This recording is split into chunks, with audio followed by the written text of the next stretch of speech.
Парламент Абхазии принял поправки в закон о Нацбанке. Теперь 30% прибыли регулятора будут напрямую перечисляться в республиканский бюджет. Новый закон и его влияние на финансовую систему прокомментирует председатель Нацбанка Беслан Барателия.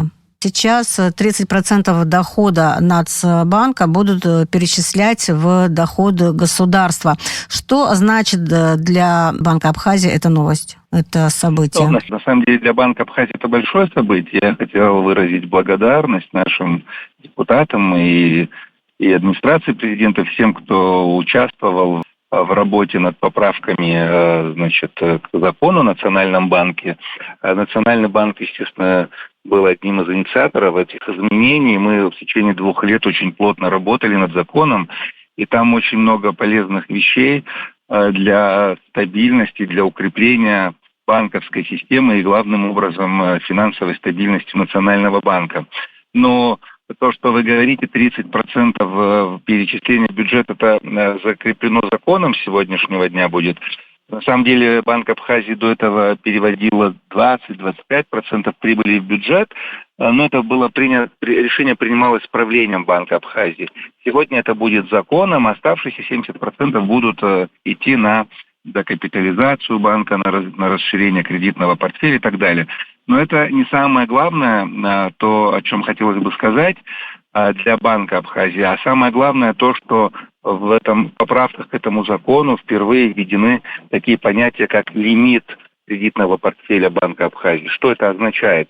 Сегодня, по сути, председатель единолично решает то, какие объемы денег передавать коммерческим банкам в виде кредитов, рефинансирования и так далее. И если вы помните, много лет назад у нас были серьезные проблемы с ликвидностью в Банке Абхазии, в банковской системе. Как раз-таки одной из причин было то, что, по сути, все ресурсы банка находились в коммерческих банках в виде кредитов. С сегодняшнего дня объем кредитного портфеля Банка Абхазии будет утверждаться парламентом наравне со сметой и утверждаться на следующий финансовый год. Условно говоря, утверждается там портфель 2 миллиарда рублей. Да? Это означает, что если эти деньги переданы коммерческим банкам в виде кредитов, то больше выдавать кредитов нельзя будет. То есть эта ликвидность, которая находится в Банке Абхазии, она будет находиться в нашем банке. Это позволит сделать Банк Абхазии более устойчивым к различным финансовым потрясениям и позволит всем клиентам банка, главным образом бюджета, беспрекословно проводить платежи, осуществлять расчеты и так далее. Поэтому это очень большое и важное событие для нас. Помимо этого есть еще и много мелких таких, не таких важных, но тем не менее поправок, которые мы тоже рады видеть в новом законе. Например, это то, что теперь уже в соответствии с законом Банк Абхазии обязан хранить все выпущенные Банком Абхазии монеты и банкноты. Они у нас и так хранятся, но это сделано приказом внутренним председателем. Но приказ можно отменить, правда? Через 10 лет придет другой председатель и отменит этот приказ, условно говоря. А сегодня в соответствии с законом формируется архив. Да, замечательно. Архив, и то есть это большой пласт, монет, банкнот, которые будут выпускаться, будут храниться пожизненно в хранилище Банка Абхазии для истории. Вы говорили, что непосредственно участие принимал в работе над вот этим законом Банк Абхазии. К чему вы стремились, работая над этим законом? Что вам жизненно было необходимо для более эффективной работы? Вот если перечислить все поправки, то я бы остановился на главной, вообще ради чего все это начиналось, это установление лимита кредитного портфеля Банка Абхазии. Это означает, что теперь никто самостоятельно не может определять, какую сумму Банк Абхазии может выдавать в виде кредитов коммерческим банкам. Тот объем, который, может работать в коммерческих банках, объем средств, будет устанавливаться не председателем банка, а непосредственно парламентом. То есть сначала будет проходить через администрацию президента, утверждаться там, дальше направляться в парламент, утверждаться парламентом. То есть это более ответственное отношение к ресурсам Банка Абхазии. Вот это главное достижения сегодняшних поправок. Ранее прибыль, как правило, я так думаю, да, оставалась внутри банка для формирования каких-то резервов. Нет, не так. Нет. Прибыль и всегда, значит, сколько я работаю, мы ежегодно по окончании финансового года, после аудиторских проверок, когда подтверждается размер прибыли, решением правления Банка Абхазии определялось, какой объем денег передавался в бюджет. То есть мы собирались и говорили, давайте в этом году 20% перечислим или 25%. И в результате голосования правление передавало, но никогда меньше 20-25% Банк Абхазии не передавал. Сейчас эта цифра будет урегламентирована законом ровно 30%. То есть это не такое революционное изменение, если честно, это по формальности. То есть главное то, о чем я говорил ранее. То есть небольшое увеличение вот этой цифры, да, не повлияет на деятельность, на резервы, скажем, нашего банка? Нет, не сильно изменится. Тем более, что прибыль банка ежегодно на 25-30 миллионов увеличивается, это не то. Это не самое главное, значит, событие, которое мы, честно говоря, рады видеть сегодня и лицезреть, скажем так. Это не то главное, то, что, как я говорил ранее, это установлен лимит кредитного портфеля, который сделает банковскую систему и Банк Абхазии. Раньше сегодня как это происходит? Единолично я должен решать, можно предоставить кредит банку, нельзя предоставить. В результате переговоров, убеждений самостоятельно, по сути, принималось решение.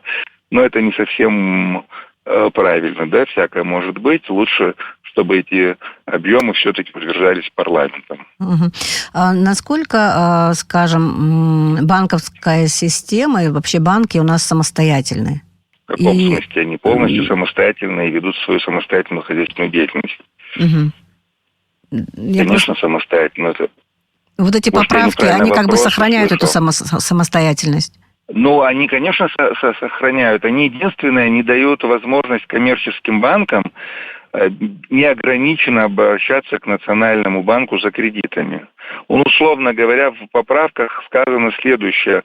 Если размер кредитного портфеля установлен в размере 2 миллиардов, я условно цифру называю, да, то на коммерческий банк приходится не более 10% этой суммы. Не более 10. То есть даже и коммерческий банк понимает, что если он обратился к Национальному банку, обращался и набрал кредитов на сумму до 200 миллионов, дальше он в соответствии с законом уже, не потому что я лично скажу нет, а уже закон запрещает обращаться к Национальному банку и добирать деньги. То есть это как бы освобождает от лишней головной боли и ответственности, да? Да. Это больше ответственности и для банков, и они будут понимать, что тоже есть определенный объем денег, на который могут рассчитывать. Но если мы так подробно пошли, там еще есть поправка о том, что вновь зарегистрированные банки не могут обращаться за ресурсами кредитными к Национальному банку. Условно, сегодня открылся банк, открылся новый банк. Условно, с трудом собрали деньги на уставный капитал, зарегистрировались, пустой банк, и ресурсов нет, сразу бегут к Национальному банку, дайте нам деньги, пожалуйста, мы должны работать. Сегодня это будет уже невозможно. Если банк новый, он должен рассчитывать на свои средства, а не на государственные. И лишь спустя 3 года, после того, как банк покажет положительные финансовые результаты, только после этого он имеет право впервые обратиться к Национальному банку за кредитными ресурсами. Это тоже как бы убирает вот этих несерьезных игроков и тех, которые открываются на банковском поле, не имея достаточно финансовых ресурсов.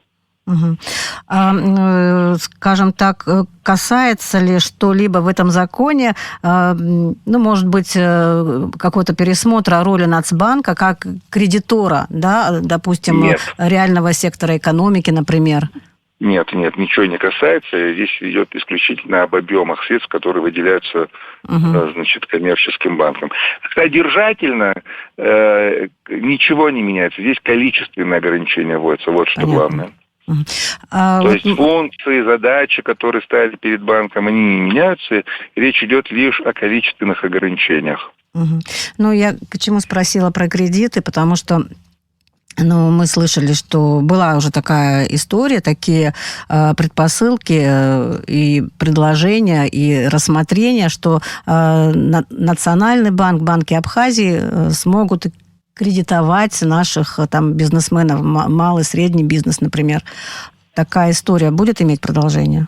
Ну, конечно, она и будет. На этом и строится вся банковская система. Сегодня это вообще пропорции соблюдаются достаточно долго. Вот сегодня объем кредитов, объем кредитного портфеля, который коммерческие банки Абхазии выдали и юрлицам, и физлицам Абхазии, составляет около 7 миллиардов рублей, из которых 40%, около 40% этой суммы приходится на кредиты юрлицам и около 40% индивидуальным предпринимателям. И лишь 20% физлица. Соответственно, из 7 миллиардов, условно, 1,5 миллиарда это кредиты физлицам, а 5,5 миллиардов выданы юрлицам и индивидуальным предпринимателям. И сегодня банковская система Абхазии работает на развитие экономики. Другое дело, что это не такие большие средства, которые бы позволили удовлетворить спрос всех желающих. Денег всегда не хватает.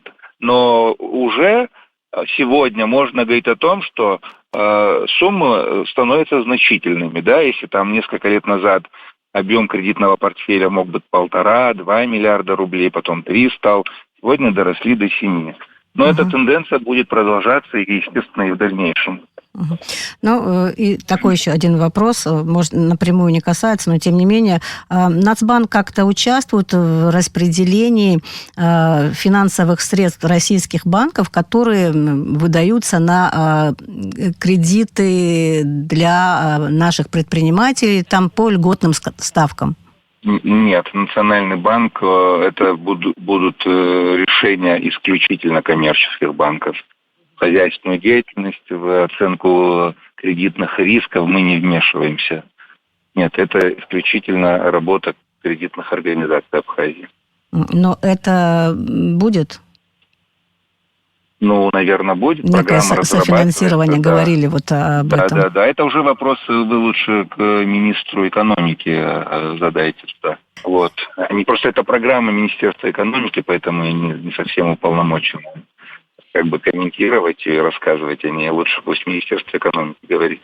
То есть это такой положительный момент, хотя когда обычно люди узнают, что больше ты начинаешь платить куда-то, отдавать своего дохода, кажется, что это момент не очень приятный, но тем не менее для банка это получается довольно позитивное явление. Да, конечно, мы даем больше, и в процентах будет больше. Еще раз повторюсь, что прибыль Банка Абхазии стабильно увеличивается, поэтому те суммы, которые Банк Абхазии перечисляются в бюджет, растут ежегодно. Конечно, это тоже наш посильный вклад в бюджетную систему нашей страны. Спасибо большое. Спасибо, всего хорошего.